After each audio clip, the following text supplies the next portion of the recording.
Décision Plus est au service des investisseurs boursiers depuis 1987, au tout début de l'autonomie boursière. Notre logiciel de graphique Market Vision Plus et notre logiciel de code dynamique Trader Plus en ont fait sa renommée. Nous sommes encore ici parce que nous évoluons sans cesse et que nous servons bien nos clients. Découvrez nos produits et services spécialement conçus pour l'investisseur actif et autonome dans la boutique Décision Plus. Le logiciel de graphique Market Vision Plus est en français. C'est le logiciel le plus utilisé par les investisseurs de chez nous. C'est lui que vous voyez dans le feu de l'action. Trouvez, classez et analysez plus facilement avec cet outil sans pareil pour suivre la bourse et prendre les meilleures décisions. Gardez vos titres à l'œil avec Market Vision Plus. Consultez la boutique Décision Plus pour en faire l'essai pendant 10 jours sans aucun frais, c'est garanti. Laissez-nous vous guider pour analyser la bourse et prendre vos décisions. Les analystes de Guru.tv feront tout le travail pour vous. De minute en minute, nous classons les titres selon leur situation technique. Nous révélons les signaux d'achat et de vente. Nous publions des recherches poussées et nous prodiguons des conseils en temps réel. Ça commence avant l'ouverture et ça se poursuit jusqu'à la fermeture des bourses. Profitez de chaque cycle boursier avec Guru.tv. Trader Plus, l'instrument du day trader. 50 cotes qui clignotent en même temps. Autant de listes que vous voulez. Graphiques à la seconde. De 3 à 30 graphiques. Des alarmes à volonté. Des listes de cotes préparées. Des modèles graphiques préparés. Prêts à faire feu. Achetez, vendez avec Trader Plus.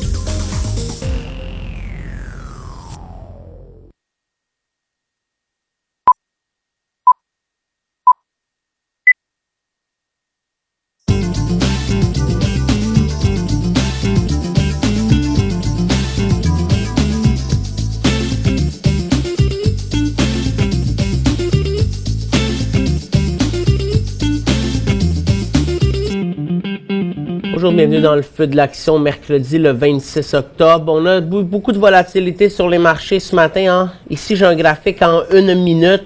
Donc, si on regarde le S&P 500, on a ouvert négatif presque une centaine de points, environ 95 points sur le Dow. On était complètement stable avec un léger rebond jusqu'à 10h30. Première hausse qu'on a eue sur les inventaires de pétrole. On a monté, on a eu une deuxième hausse ici. Excusez-moi, pas de raison. Puis depuis ce temps-là, on est complètement là. Donc, on est passé d'un marché en baisse de à peu près 90 points, presque 100 points au plus bas, à une hausse de 60 points en ce moment, 57 points exactement. Donc, volatilité autour de 160 points aujourd'hui. Le S&P est rendu légèrement positif. On dirait qu'il pourrait même faire des nouveaux hauts, tandis que Nasdaq, en raison d'Apple, qui reste négatif, traîne un peu de la patte. À Toronto, on a eu le pétrole ici, on a redonné un deuxième coup, mais on est négatif principalement en raison du secteur aurifère qui est plutôt faible. Si je vous le montre, secteur aurifère dans le bas, industrie aussi est faible, on va regarder pourquoi dans un instant. Les mines, on a rebondi avec le pétrole, puis les titres d'énergie, eux autres, au Canada, sont plutôt faibles. On a eu le rebond ici, un deuxième, on a tout reperdu. Donc, c'est assez étrange. C'est le pétrole qui domine, mais les titres d'énergie au Canada restent négatifs. Donc, ici, on a un graphique de 5 minutes. Je vais aller nous remettre un graphique ici de 5 minutes. Donc, on voit qu'on a un rebond depuis le début de la journée. Puis, si je vous montre maintenant le pétrole, on va regarder ça avec une minute pour mieux voir comment ça s'enligne. Donc, on a eu la hausse. Puis là, la deuxième hausse qu'on a eu du marché, elle n'est pas du tout reliée avec la hausse, avec une deuxième hausse sur le pétrole. Puis même que le pétrole, on semble mettre davantage de pression.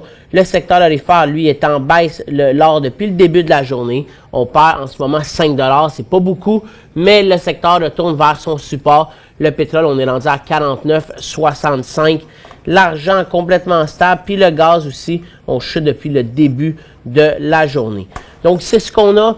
On va commencer par aller voir nos monnaies. Donc, le dollar américain était négatif ce matin. On inversait. On est en rebond maintenant. C'est l'euro qui dégonfle. Le pound est stable. Puis le dollar canadien, on a rebondi sur les inventaires. Oh, on va changer ça ici. On n'a vraiment pas beaucoup. Mais on a rebondi sur les inventaires de pétrole. Cote de 10h30, deuxième cote. Puis après ça, on a retransigé à la baisse. Du côté du yen, on est en légère pression baissière. sur nos bourses asiatiques puis européennes. On n'a pas de nouvelles en Asie. Le Nikkei est en légère hausse. Hang Seng perdait 1%, principalement dû à la baisse du pétrole qu'on a commencé à faire cette nuit, là, même hier, après la fermeture des marchés. Puis on a eu aussi les résultats financiers d'Apple hier qui sont venus peser un peu, bien, partout, en fin de compte, à travers le monde, là. Donc, Hang Seng, on perdait 1%, puis du côté de Londres, on perd 0,9%. En Allemagne, on perd à peu près 0,8%, puis en France, c'est un petit peu plus qu'0,5%. En Europe aussi, la baisse s'expliquait par la baisse du pétrole, les résultats mitigés d'Apple, puis aussi la baisse des titres de ressources, c'est principalement acier, BHP, Rio Tinto qui était négatif ce matin. Du côté du S&P 500, donc on est repassé positif, mais en toute honnêteté, même à la baisse ici au support, il n'y avait pas de changement dans la formation, puis à la hausse, il n'y a pas de changement. Pour avoir un premier changement, il faudrait à tout le moins briser notre ligne de tendance. Puis quand on va la briser, on va avoir l'autre résistance. C'est pour ça que c'est vraiment difficile de voir du positif à la hausse en ce moment. Nasdaq, on rebondit, puis le Dow, on est en hausse, on revient vers nos résistances qu'on a eues de à peu près 18 270. Ça, c'est notre première formation neutre. Après ça, on a notre deuxième, puis on a aussi notre ligne de tendance. Moi, sur le... J'aimerais ça qu'on soit ici, là, pour penser que ça pourrait être positif. Il faudrait être à 18 435 à peu près. Donc, on parlerait d'une hausse de 200 points pour sentir un momentum positif sur le Dow Jones. On avait beaucoup de résultats. Là, d'après moi, on a donné un autre coup à Toronto. On vient juste un petit coup, puis on fait des nouveaux hauts aux États-Unis. Donc, on est repassé positif. Dans notre formation neutre, ce qui est bon avec Toronto, là, idéalement, c'est qu'on ferme au-dessus de notre quadruple résistance qui était devenu un support. Si on reste là, ça veut dire qu'on maintient la formation neutre, puis après ça, on pourrait redonner un coup à la hausse, dépendamment de ce qu'on va avoir comme mouvement dans les ressources dans les prochains jours. Le pétrole, donc on est revenu presque dans la formation neutre. Ce matin, c'est un décrochage clair. Qu'est-ce qui expliquait le décrochage de cette nuit sur le pétrole? Parce que si je vous mets le hors-séance ici, je vais juste mettre un peu plus de données. On voit que c'est à partir de 4h30 que ça l'a décroché. Ce qui arrive sur le pétrole, c'est que le pétrole, le mercredi, on a les inventaires du département de l'énergie à 10h30. Mais le mardi soir, vers 16h30, on a tout le temps les inventaires du American Petroleum Institute, API. C'est rare que ces inventaires-là ont un impact. Mais hier, on avait une augmentation de l'offre de 4,5 millions de barils. C'était pas du tout un chiffre auquel on s'attendait. Donc, ça a inquiété les marchés. Puis le pétrole a chuté. Puis aujourd'hui, sur les vrais inventaires, ceux sur lesquels on se fie beaucoup plus, bien, ils ont montré qu'en fin de compte, l'offre avait baissé de 600 000 barils. Donc, c'est quand même un écart vraiment important entre une hausse de 4,5 et une baisse de 600 000. C'est une variation de 5 millions de barils. Donc, c'est pour ça que le pétrole a fortement réagi à la hausse, mais depuis, on se dégonfle un peu. Qu'est-ce qui peut aussi expliquer la baisse du pétrole des derniers jours, là? Bien, on le sait, hein, depuis lundi, il y a l'Irak qui dit qu'elle ne veut pas, elle, geler sa production parce qu'elle est en guerre perpétuelle. Donc là, on sent un petit peu, c'est comme si là, l'entente qu'il y a eu avec des pays membres de l'OPEP, là, fin septembre, qui sont supposés être confirmés fin novembre à Vienne. Mais là, ça commence peut-être à battre un peu de l'aile. C'est la semaine passée, quand ça l'avait monté, c'était que là, la Russie allait se joindre à l'entente. Puis là, au début de la semaine, cette semaine, ben là, c'est plus l'Irak qui veut pas participer au gel de production. Elle avait été exclue du gel, elle veut pouvoir continuer à augmenter sa production, pour pouvoir continuer d'engranger les millions, puis pouvoir continuer à se battre. Donc, c'est ce qu'on a. Le gaz, lui, vraiment, hier, on a confirmé le décrochage. Puis aujourd'hui, on continue en baisse de 3%. L'or, on perd toute la hausse d'hier, puis l'argent est complètement neutre. On s'en va à la mini-pause, puis après ça, on vient avec les nouvelles, les secteurs.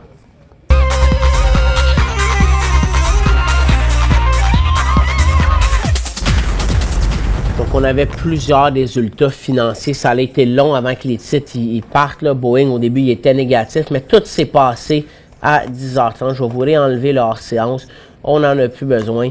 Donc, ici, à 10h30, on a même pas, c'est un petit peu avant ça, à 10h qu'on a eu le premier rebond. Puis depuis ce temps-là, on est en bonne hausse.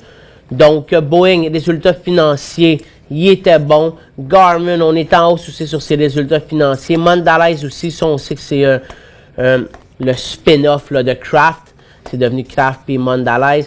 Akamai Technologies en hausse de 15%, c'est un des plus forts aujourd'hui. Ça, c'est dans les services de télécommunications. Southwest, dans les airlines, on est en grosse baisse, 11%. Coca-Cola, ça bouge pas vraiment sur le Dow Jones. Pandora Media, qui est de la musique en streaming, probablement que son nombre d'abonnés là était pas bon pour que ça chute comme ça, 7,5% de baisse. Du côté de Chipotle Mexican Grill, ça c'est peut-être le titre là, le décrochage le plus majeur qu'on a, baisse de 7%. On a, ça n'a pas marché d'enlever leur séance ici. Donc on a ouvert ici, on a continué à chuter. Ce qui est vraiment majeur ici, c'est le décrochage qu'on a sur un support qu'on a depuis à peu près 4-5 mois. Donc, toute la mauvaise performance de Chipotle, elle a commencé l'année passée, à l'automne 2015, quand il y a eu les empoisonnements alimentaires à répétition dans plusieurs endroits. Là, il y a eu énormément de dommages, énormément de consommateurs qui ont quitté, qui ont arrêté de fréquenter le restaurant. Par contre, ces clients-là sont jamais revenus pour l'instant. Malgré toutes les promotions que Chipotle a essayé de faire, ces clients-là sont pas revenus. Donc, exemple, les bénéfices, on s'attendait à un bénéfice de 1,62 $ par action, on a eu 56 sous. C'est 3 fois moins. Donc, c'est exécrable. Puis on a des ventes en baisse de 15%. On avait des ventes en baisse de 35% au début, après la crise qu'il y a eu, c'était énorme, mais là, on reste avec des revenus en baisse de 15%. Ça veut dire qu'en fin de compte, les consommateurs ont décidé d'aller dans d'autres fast-food, parce que Chipotle, c'est un petit peu comme ce qu'on appelait là, le fast-food, pas de luxe, là, mais je dirais le fast-food, on va dire santé. Sous toute réserve, là, mais je pense que c'est super bon. Moi, toutes les fois que je suis allé chez Chipotle, c'était bon. C'est sûr que c'est plus santé que manger chez McDo, mais je pense qu'il y a de plus en plus de compétition aussi dans les fast-food qu'on appelle santé. Puis il y a aussi de plus en plus de restaurants mexicains, là, de petits stands où ils vendent des burritos, puis des tacos, puis des choses comme ça, là, tant à Montréal qu'à travers les États-Unis. Les États-Unis, ça fait juste plus longtemps que la vague a entamé, mais Chipotle a beaucoup plus de compétition, probablement, puis les gros fast-food comme McDo, ils ont quand même énormément de moyens, puis on sait qu'ils sont en train de se renouveler, donc d'essayer de reprendre des parts de marché qu'ils avaient perdues. Donc, la situation est vraiment mauvaise sur Chipotle. On a un méga décrochage. C'est très difficile de savoir jusqu'où qu'on peut aller. Tu sais, je suis pas prêt à dire qu'on va retourner au creux de 2012, mais là, on brise un support qui est majeur. C'est jamais bon de vendre à découvert un titre sur ses résultats financiers. Quelqu'un qui me dirait que j'ai ouvert une position à découvert aujourd'hui sur Chipotle, c'est pas grand-chose de dire contre cette transaction-là. Après ça, on a CNR aussi qui décroche complètement. C'est pour ça que le secteur d'industrie est faible. C'est pour ça aussi que la bourse canadienne a un peu plus de difficultés que le Dow Jones. Puis, on arrive après à Ballard Power qui publiait aussi ses résultats financiers. Puis, la compagnie qu'on veut parler, Apple, qui publiait hier soir des résultats meilleurs qu'attendus, tant au niveau des revenus que des bénéfices par action. Mais on continue à battre un peu de l'aile pareil. Donc, c'est la première fois, je vais vous donner quelques statistiques là, qui peuvent expliquer la baisse de 3%. C'est la première fois depuis 2001 que les revenus puis les profits sont en baisse sur un an. Ça fait 3 trimestres consécutifs sur une base annuelle qu'il y a une diminution des ventes. Donc, ils réussissent à garder le bénéfice en croissance, mais pas les ventes. Là, à ce trimestre-ci, c'est les deux. Vous savez que le dernier trimestre, il y a eu une croissance des revenus, c'est celui de Noël l'année passée. Celui de Noël 2015, donc ça c'est celui de octobre à décembre. Puis, Tim Cook, il s'attend à avoir une croissance de ses ventes puis de ses bénéfices au trimestre de Noël 2016. Donc, ce qui aide, c'est l'iPhone 7 qui vient de lancer, puis surtout, en fin de compte, le côté négatif qu'il y a avec le Samsung Note là, qui part en feu à cause de la batterie. Donc, ça fait qu'ils ne peuvent plus vendre de téléphones Samsung. Puis Samsung, le Note puis le Galaxy, c'est vraiment les seuls téléphones qui sont en compétition avec Apple dans la haute gamme. Puis là, on vient d'enlever un des gros compétiteurs. Donc, le monde qui voulait changer leur téléphone, ben, ils se rabattent en partie sur Apple. C'est pour ça que Tim Cook s'attend à une reprise de la croissance. Il y a aussi demain Apple qui va annoncer, là, peut-être faire une annonce demain, qui devrait mettre à jour leur ligne de MacBook Pro d'ordinateur. Ça fait 2 ans qu'elle n'a pas été faite, donc ça devrait relancer un peu les ventes de MacBook Pro pour le Noël. Puis dans les nouvelles positives sur les résultats financiers d'Apple, les ventes d'iPhone ont été supérieures qu'attendues. Ça, c'est positif. Puis la compagnie a maintenant 237 milliards en argent comptant. Donc, c'est ce qu'on a pour le Canada, j'ai quelques nouvelles sur Orbit en partie. Orbit chutait hier, on a ouvert dans le bon. Donc, en compte, c'est une mise à jour de leur séquence de production, là. Ils nous avaient annoncé qu'à partir du 30 septembre, on partait en production commerciale. Donc là, on est en train de roder toutes les machines pour pouvoir produire. Mais ça va bien. Donc, la séquence de démarrage de la production de l'usine HPA continue. Ils ont produit 35 tonnes de cristaux avec des puretés plus élevées qu'anticipées. Puis on s'approche du niveau de pureté qu'ils veulent, là, qu'ils appellent 5N, là, ça c'est 99,9995% de pureté. Ce qu'il faut savoir par contre avec un titre comme Orbit, c'est qu'on a eu, on va aller à la pause après l'explication, c'est la hausse qu'on a eue fulgurante depuis avril. Donc on a eu cette hausse-là parce qu'on anticipait le début de la production commerciale. C'est l'adage qui dit buy the rumor, sell the news. Mais c'est un petit peu ça qui est arrivé sur Orbit. On a acheté la rumeur qui allait partir la production. Là, la production est partie. On vend un peu de nos positions. On a beaucoup de profits. Puis maintenant, ce que le monde, ils veulent voir, c'est des résultats. Ils veulent les voir atteindre les objectifs de production commerciale puis de clients potentiels. Donc, si ces chiffres-là sont bons pour le prochain trimestre, ben, je pense qu'on pourrait revoir le titre d'Orbit relancé à la hausse. Mais je pense que pour le moment, c'est beaucoup de la prise de profit puis un peu d'inquiétude par rapport à est-ce qu'on va être capable d'atteindre les objectifs. Puis dans nos autres nouvelles qu'on a, là, ben Barrick qui pourrait vendre une partie d'une mine à des Chinois, puis Metro qui s'est lancé dans le commerce, dans les épiceries en ligne, donc ça suit IGA, Loblaws. On se revoit après la pause avec nos secteurs, puis après les questions, préparez des questions, on devrait ouvrir la barre à la fin de l'émission. Pour joindre Michel Carignan et son équipe par courriel, écrivez à michelcarignan@decisionplus.com. 5 bonnes raisons de gérer vos investissements avec Banque Nationale Courtage Direct. Des frais de commission fixes à 9,95 en tout temps pour tous les clients et à partir de seulement 6,95 si vous êtes un investisseur actif. Aucun frais d'administration annuel si vous détenez plus de 20 000 $ dans vos comptes. La possibilité d'ouvrir des comptes enregistrés en devise américaine.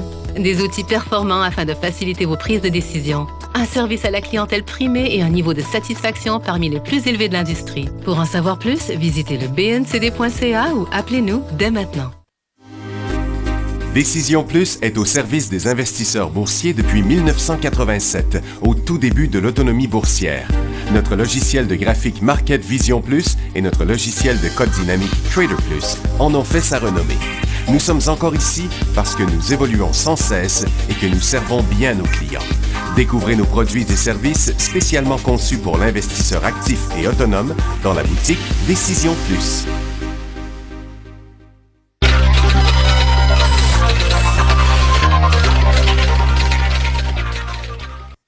Donc, on va faire le tour de tous nos secteurs, puis on arrêtera au plus important. Les mines, on a ouvert en baisse à cause de Freeport, Rio, Tech aussi qui est en baisse. Ils sont tous remontés sur les inventaires, mais ça reste à zéro. Le secteur des services aux collectivités, c'est le plus fort. Habituellement, il y a tout le temps un lien avec les taux. Ce secteur-là, mais je ne sais pas quoi vous dire sur les taux aujourd'hui. C'est un nouvel élan qu'on a. C'est pas laid. Ça peut se rendre à 245. On va aller passer le secteur là, dans un... Ben, on va aller le passer maintenant, voir s'il y a des élans. Mais c'est surtout des continuités qu'on a. C'est quand même tout un mouvement de rebond qu'on a eu. Regardez, pour l'instant, c'est ACO.X, là, ATCO qui décolle, 4,5%. On monte, on va regarder si on monte depuis... Bon, on monte depuis ce matin. C'est vraiment une flèche. J'ai pas la raison. On a aussi un élan sur Canadian Utility. Lui, il avait beaucoup moins remonté que les autres titres. Donc, potentiel est quand même plus grand ici, mais c'est 2 $, c'est 5%. Les services sur l'activité, c'est jamais beaucoup. Just Energy, souvent, il y a un peu plus de potentiel. Donc, s'il venait à décoller, lui, on pourrait aller jusqu'à 8,23. Si 1 $, on ferait en haut de 10%. Donc, le plus beau, en termes de potentiel, c'est Just Energy pour l'instant. Dans nos secteurs baissiers, on avait Techno. On a aussi Énergie qui décrochait. Donc, Énergie, c'est pas des ventes à découvert, il n'y a pas beaucoup d'élan baissier, mais si vous avez acheté des titres ici, déjà, il y avait un point de sortie hier. Aujourd'hui, on confirme le point de sortie. Nous, on avait acheté des titres sur Guru.tv qu'on avait recommandé dans le show des analystes dans ces 2 journées-là ici. Mais on les a vendus, ces titres-là, lundi puis mardi, quand ils revenaient à nos prix payés. Donc, on n'a pas été capable de faire suffisamment de hausse. Si on regarde par rapport à l'année, on a eu une journée de hausse pour prendre des profits. Donc, des fois, quand on n'est pas capable de prendre des profits, ça ne vaut pas la peine de réattendre le support pour voir ce qui arrive. Quand notre titre va plus haut, des fois, ça peut valoir la peine de juste sortir au prix payé. On gagne rien, on perd rien.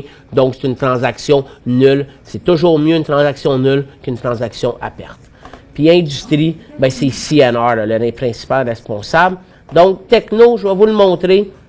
Techno, c'est DH qui a publié ses résultats financiers aujourd'hui. Je n'ai pas vu les détails, ça devait être exécrable, moins 40%. Sinon, là, j'avais pas d'autres titres qui étaient vraiment baissiers, même que Solium Capital, volume vraiment pas intéressant, mais on repart à la hausse. CGI, on a tout repris la cote. Ça, c'est le titre le plus lourd du secteur, mais quand on a un titre qui perd 40%, c'est quand même important. Puis à part ça, on n'a pas vraiment d'autres titres intéressants. Il y a Celestica là, qui redonne un petit coup après ses résultats financiers de la semaine dernière.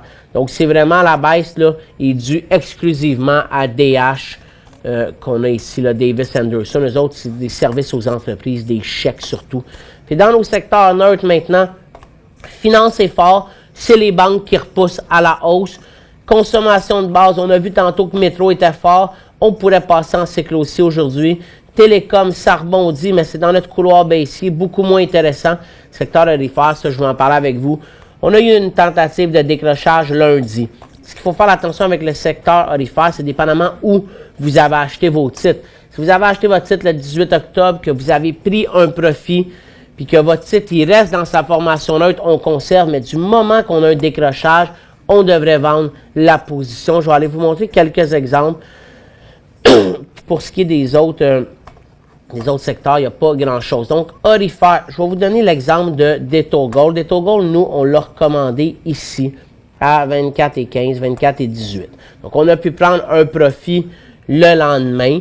Puis pour le moment, exemple, notre Deto Gold, il ne décroche pas. Mais moindrement que le titre allait à 25 $, on sortirait de la position, puis on recommanderait aux clients qui en détiennent de sortir. Parce que si on va à 25 $, ça va être un élan baissier. Puis là, les chances qu'il y aille à notre prix payé deviennent vraiment élevées. Donc, on le surveille pour l'instant. Par exemple, à 25 $, on sortirait.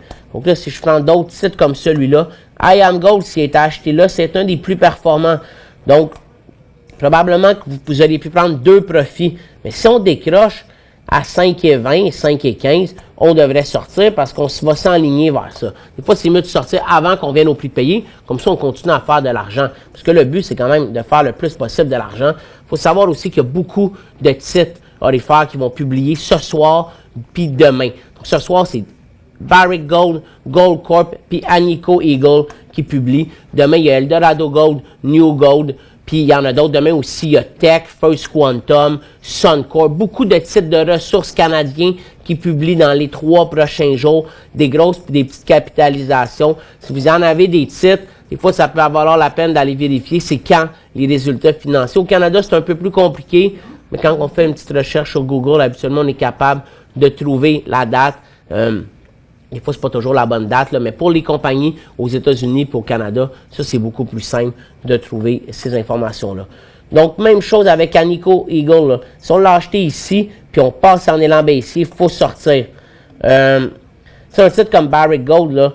Bon, lundi, on avait un point de sortie là, qui était presque évident si on l'avait acheté ici. Disons qu'on n'était pas sorti, mais aujourd'hui, si on retourne là, vers les 21,80, on devrait sortir. Puis si on est inquiet sur les résultats financiers, bon, on peut sortir maintenant. Il n'y a jamais de mal à sortir d'une position avant. On peut, si on sort maintenant, puis le titre est fait une cote à la hausse, on peut être déçu, mais c'est quand même, quand on réalise un profit, on réalise une bonne transaction. On peut avoir manqué un peu, c'est toujours mieux des fois de sortir plus tôt que trop tard. Parce que si sur ces résultats financiers, il faisait ça, Barrick, bien là, on serait déçu de ne pas être sorti. Si vous n'avez pas pris de profit ou si vous pourriez sécuriser la position au moins, ça va vous protéger. On s'en va à la deuxième pause, on continue, on va finir avec les questions. Je pense qu'on va en avoir assez pour la journée.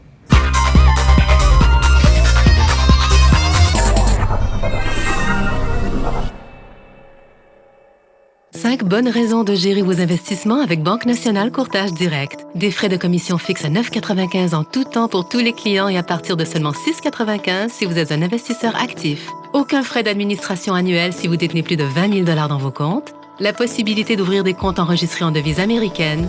Des outils performants afin de faciliter vos prises de décision. Un service à la clientèle primé et un niveau de satisfaction parmi les plus élevés de l'industrie. Pour en savoir plus, visitez le bncd.ca ou appelez-nous dès maintenant. Laissez-nous vous guider pour analyser la bourse et prendre vos décisions. Les analystes de Guru.tv feront tout le travail pour vous. De minute en minute, nous classons les titres selon leur situation technique. Nous révélons les signaux d'achat et de vente. Nous publions des recherches poussées et nous prodiguons des conseils en temps réel. Ça commence avant l'ouverture et ça se poursuit jusqu'à la fermeture des bourses. Profitez de chaque cycle boursier avec Guru.tv.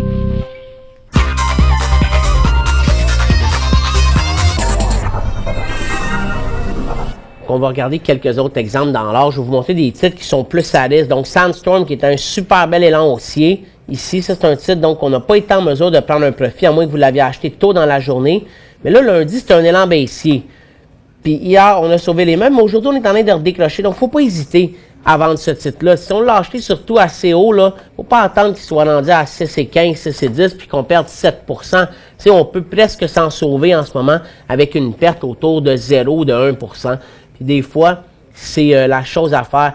Même chose avec Torex. On l'a acheté ici, on n'a pas été en mesure de prendre des profits. Mais là, on est plus bas que le prix payé. Puis tout nous montre que le titre va continuer à la baisse. Même chose, c'est New Gold. Si on l'a acheté ici, il est en élan baissier lundi. Aujourd'hui, il en redonne un. Il faut arrêter de se compter des histoires. Puis il faut sortir de position comme ça. C'est des titres qui n'ont pas donné d'élan. Ça n'a pas marché, l'élan. Il y en a que ça l'a marché, il y en a que ça l'a pas marché. Si on n'est pas dans le bon titre, il ne faut pas s'acharner à rester dans ce titre-là. Il faut passer à d'autres choses. Donc, or, vraiment, prudence. En plus, beaucoup de résultats financiers. J'aimerais ça vous dire que ça va être bon, mais je ne le sais pas. Ça va être bon ou pas. Oceano Gold, c'est un autre titre en élan baissier. Donc, si on l'a acheté ici, là, on a pris un profit, mais on devrait vendre aujourd'hui. Puis au moins, il va nous rester un deuxième partie d'argent qu'on va avoir fait. Donc, ça va être un succès comme transaction.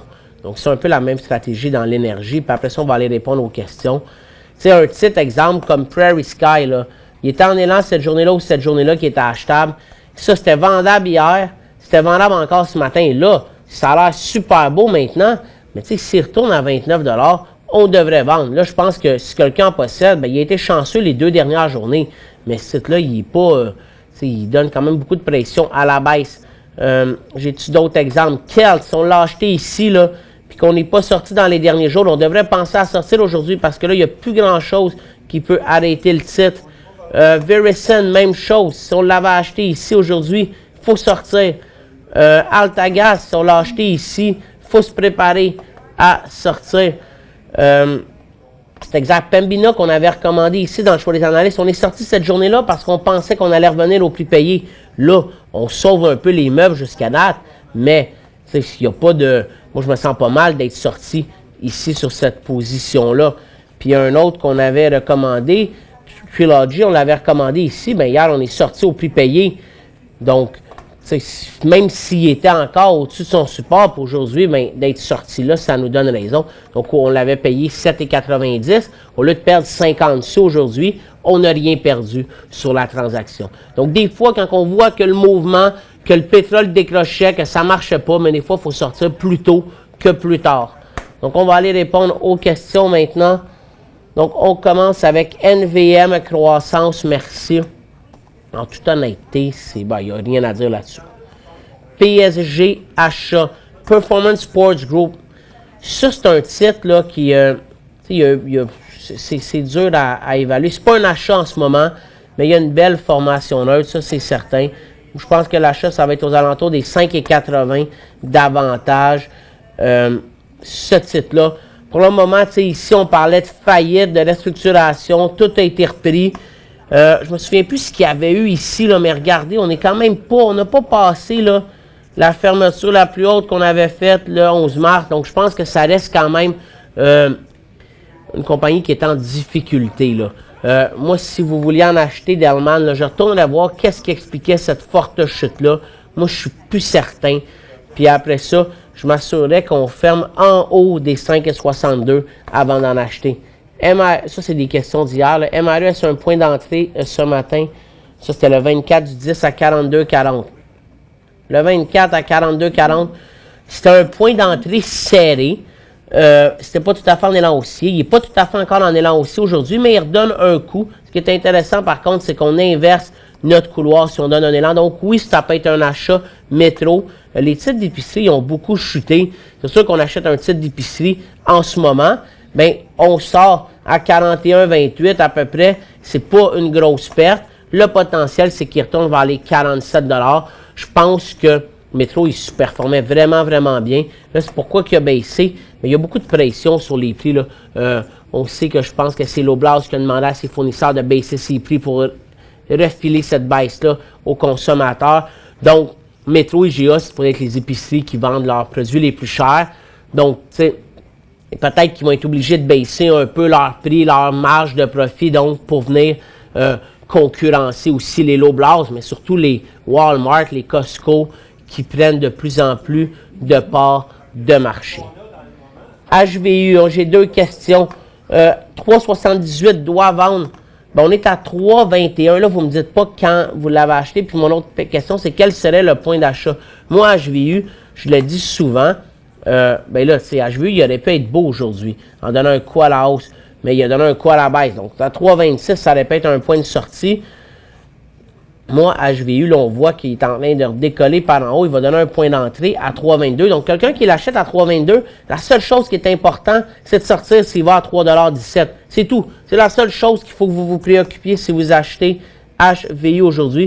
Puis HVU, en ce moment, c'est pas un titre qui performe très, très bien, même quand le marché baisse.